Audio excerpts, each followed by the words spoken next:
Hey guys, Richard Blaine here. Thanks for stopping by my easy cooking channel tonight. Tonight I'm going to be making another Malaysian dish.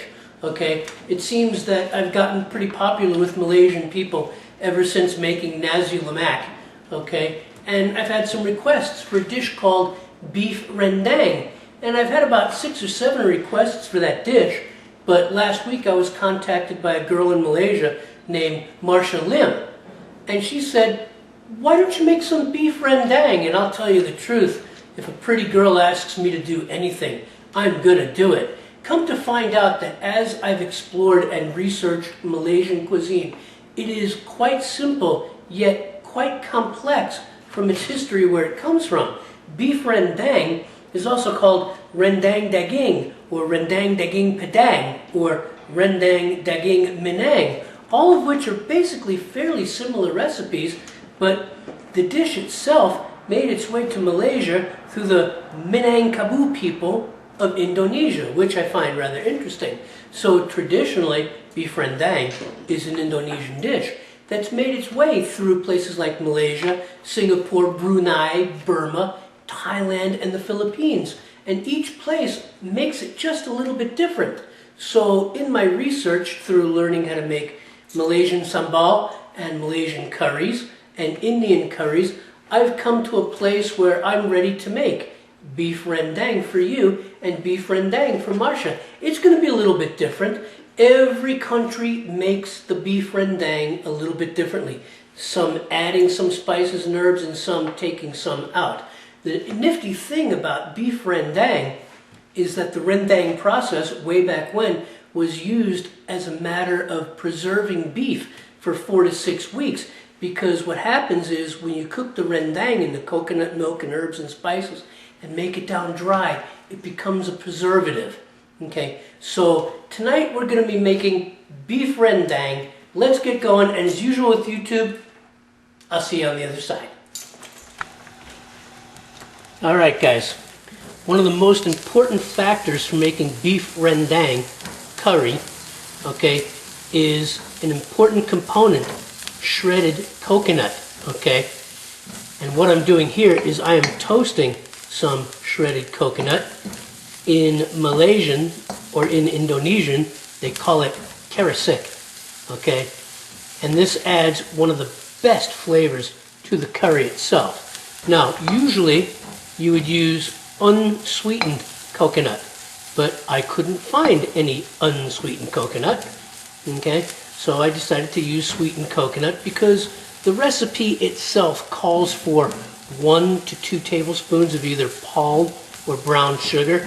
So after tasting this coconut, I figured that for every cup of coconut in the bag, they're using at least 1 tablespoon of sugar. So at this point, I will use the sweetened coconut to make the kerisik. And after the kerisik is made and added to the curry, at a later time, I will taste the curry, and if it doesn't have the right measure of sweet at that time, I will add a little more sugar to balance out the heat to the sweet. So right now, I'm just going to keep on tossing this until the kerisik is nice and golden brown. Alright guys, here it is. This is kerisik, okay? I've toasted it to a nice dark golden brown, and I've turned off the heat, okay? And I'm just going to let the residual heat cook it a little bit more. It smells very fragrant. When you make the kerisik in the wok or in the pan, you don't need oil because the oil from the coconut will help it fry into this lovely golden brown consistency. So this is kerisik. I'm going to let this cool. I'm going to remove it from the wok, clean up the wok, and we're going to move on to the next step, which is making the curry paste or the rendang paste. Alright guys, now the next thing we're going to do is we are going to make the rendang paste or the curry paste. And into the blender go some shallots. Now I'm going to beat these down because I need the liquid from them. So, and to that we're going to add some garlic and some ginger. Okay.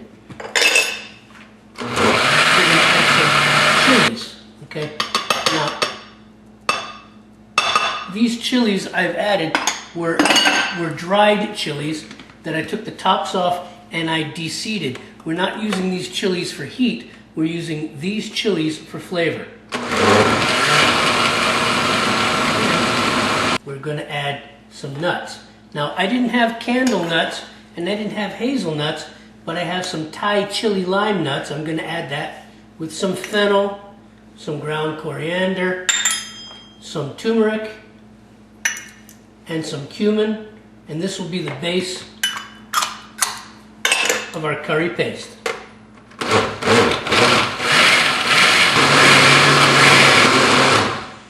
Alright, curry paste is basically done, and it smells fantastic. And to that, I'm going to add a little bit of fish sauce, about 1.5, maybe 2 tablespoons of fish sauce. Okay, and about a tablespoon of soy sauce.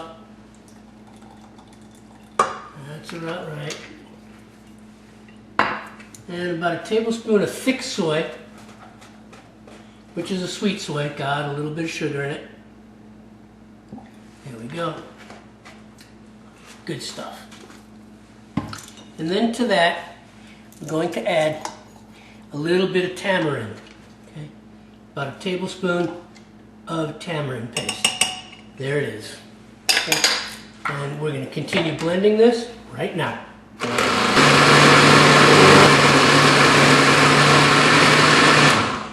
And there it is, guys. Oh, smells lovely. This is our curry paste. Okay, our rendang paste. Okay, I'm going to set this aside and we're going to move on to the next step, and I'll see you here in a couple of minutes. Alright, now what we're doing here is we're heating up that spice paste. There we go. In about 5, maybe 6 tablespoons of some cooking oil. We're taking that rendang paste and we're going to heat it up. We're going to get it to cook up. Oh my God. This smells delicious. Oh my God. Alright. So we're going to heat this paste up for about a minute or so on medium high to high. Okay. To get it to cook. Okay. Now, here I'm going to add some cinnamon. Okay. A little cinnamon stick. I'm going to stir that in. Okay. And got some cloves. This is going to be a very full spectrum curry. Very full flavored curry. Going to mix that in. Okay. And I've got some star anise. That's going in. Oh my God. It's starting to smell so good in here, it's ridiculous. I love Malaysian food. It's really beginning to glow on me and grow on me. Here we go. Get that curry paste cooking. Alright. Alright. Mix that around a little bit. Okay. Cardamom. Cardamom, the most desired ingredient in India for making curry, is cardamom, or cardamom, as they say. Alright. And all of it is just shining through. Oh, lovely. Lovely.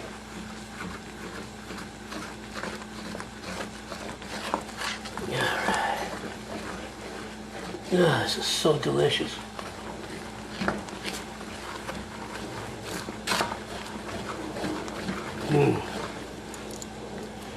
Okay, so we cooked this paste for about a minute, maybe 2. Okay, and now I'm going to start adding the beef. Okay, you could use stew beef, boneless country rib. Okay, I'm going to reduce the heat down to a medium high. Okay, there we go. This is about 2.5, 3 pounds of beef. I better reduce that to a medium. There we go. And it's going to cook in here. Soak up the flavors of the rendang. delicious. There we go. Oh, we're not done yet. Believe you me, we are not done yet. Okay. I'm going to get all that meat in here. All right, let that sit and stew for a second while I wash my hands. All right. I'm going to turn the heat up to a medium. Okay. I want to toss that beef in this curry. Oh, wonderful. Wonderful. Oh, just wonderful. All right. Then I have some lemongrass. Another layer. Another layer of flavor.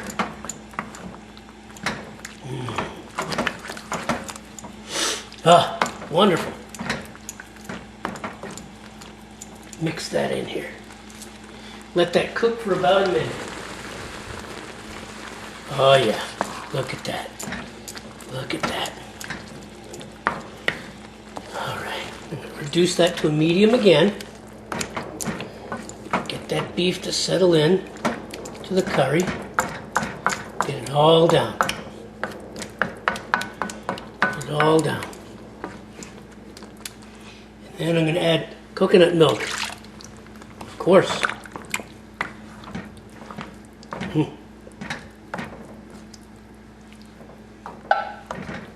Get that mixed in really good. Get that mixed in really good. All right. Here we go. Leaving it on medium for now as I mix in the flavors. Okay. The remainder of the beef stock, for which I will probably have to add a little extra beef stock as we go along, but that's okay. All right. We just let this blend together.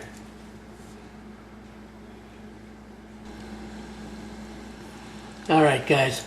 So right here, I'm going to let this rendang simmer on a medium high for about 5 or 10 minutes until the meat is almost cooked, and then I'm going to add a couple of extra ingredients, and I'm going to lower the temp and put a cover on it and let it cook for a couple of hours, because all this lovely liquid that you see here is going to evaporate into the air and into the meat, and it's going to be delicious.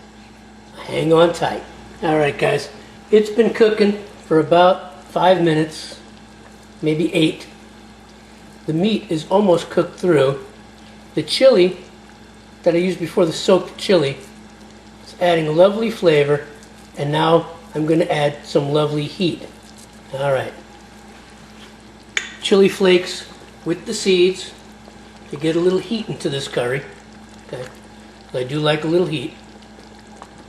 Okay. And that's going to blend in well. That's about a teaspoon of crushed flake with the seeds. So it's going to generate a little heat. And I'm going to let this cook for about another 2 minutes. I'm going to add a couple of final ingredients, and then we're going to let it simmer. Okay, guys. One final ingredient here, some fresh ground nutmeg into this curry. Okay, nutmeg's very strong.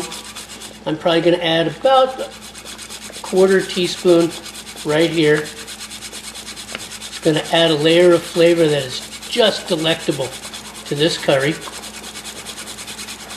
There it is. All right, there it is. Mix that in. Some kaffir lime leaves. If you have fresh, wonderful. I didn't have fresh, but I had dried. That's wonderful. Oh, yeah.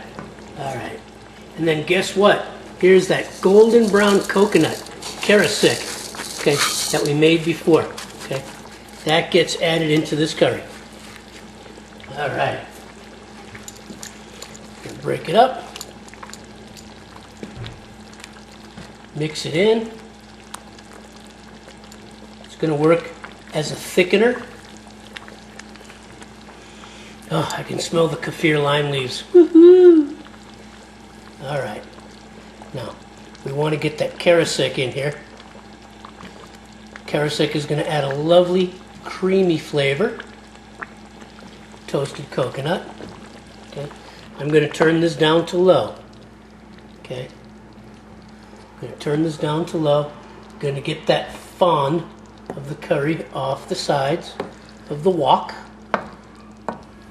A well-seasoned carbon steel wok. I think, in my opinion, the best thing to make this dish in. Okay. Those dried kaffir lime leaves are going to hydrate rather quickly, but I've got this on low. I'm going to continue scraping the fond.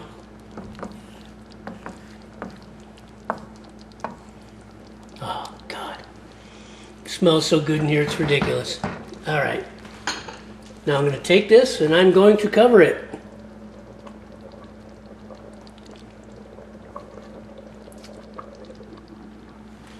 And I'm going to let it cook on low for about 2 hours.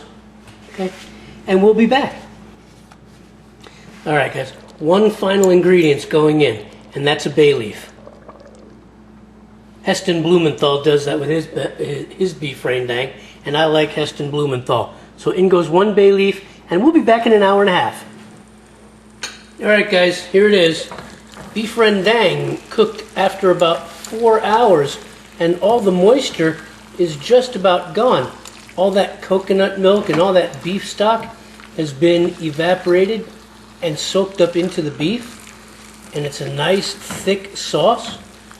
And now I'm going to let it cook for about 30 more minutes to get, well, maybe not 30, but maybe 20 more minutes, okay, to get as much of this moisture out of the curry, okay, to turn this into a dry curry.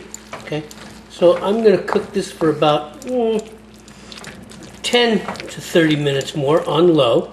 Okay, to get all this excess moisture absorbed, to brown the meat a little bit further, and then we're going to have beef rendang. Look at this thick curry. This is so thick. My God, look at how thick this is. Almost all the moisture is gone. The white from the coconut milk is gone. The liquid from the beef broth is gone. Okay. There's a couple of kaffir lime leaves sticking out. And it basically looks kind of like a mud, but it's not. It's packed with flavor. So I'm going to flatten this out. Okay. And like I said, I'm going to let this cook another 10 or 15 minutes, maybe a little longer. Get as much of that moisture out to make this as dry a curry as I can. And then I'm going to plate some beef rendang. The meat is so tender, it's ridiculous. I'll see you in a little bit. Okay guys, there you have it. Beef rendang, dried up curried, okay? Lovely chunks of beef, lots of spices, lots of herbs, lots of spices, served on this lovely banana leaf. And you can serve this with rice, fatty rice, or any other kind of side dish that you want, but I didn't feel like making rice. But right here is basically dried curry, okay, about 98 and 99% of the moisture, okay, dried from this curry into the beef.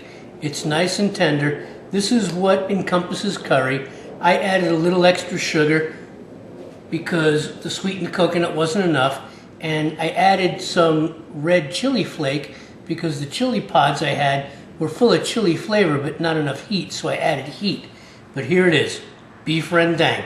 My dinner, I'm looking forward to it. I'm glad you stopped by. I'll see you on the next video, and I hope you make this dish because this is lovely. I'll see you on the next video. Take care. I want to thank you for stopping by my Easy Cooking channel tonight. I hope you make this beef rendang. It's a delicious recipe.